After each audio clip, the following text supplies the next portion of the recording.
I'm gonna show you how to wrap your hands for training. My favorite hand wraps are the Mexican style ones. They are 180 inches long and they're also semi-elastic. Okay, so the best way to start is with this little loop here that goes around your thumb. Okay, now when you start wrapping your hand, make sure you go away from your thumb. Okay, and that way it doesn't, when you make a fist, it stays in place. Because if you start on the other direction and then you make a fist, it will get loose. Okay, so start around your thumb and start wrapping. There you go. Start wrapping your hand, your wrist first. I like going 4 times here. 1, 2, 3, and 4. Now I don't have small hands or big hands. I have more like medium hands. So I do 4. If you have bigger hands, you may have to do 3, or if you have small hands, 5 times. I have some of my students who they have really small hands, and I have to do usually 5 times around the wrist. Not too tight or not too loose. You don't want to cut the blood circulation. So usually, you should be able to feel just support and it feels stiff.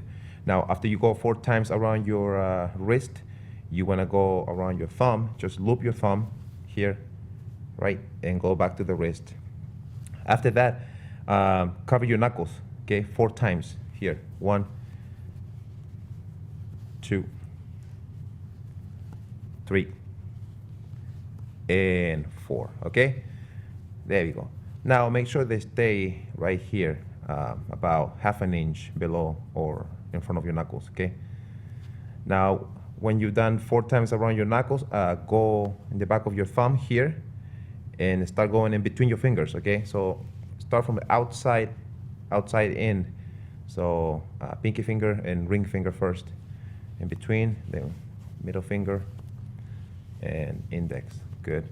And as you start wrapping your hands, it's a good idea to make a fist, just to make sure it's not too tight. Okay.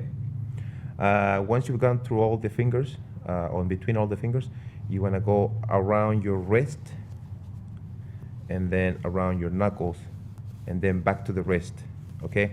Now you will notice that you're making a sort of a cross on top of your hand, and that's good. Okay, make a cross, and you can also go here.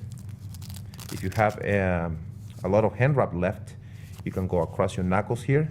Make sure you don't go too far forward here, because then it will start falling off right when you're punching. So I'm almost done here. So I did a cross on top of my hand, and I can now just finish the Velcro around my wrist.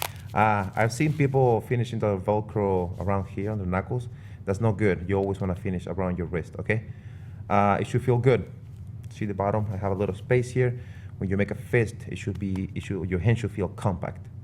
Now the hand wrap is not to protect your knuckles. That's what the gloves are for.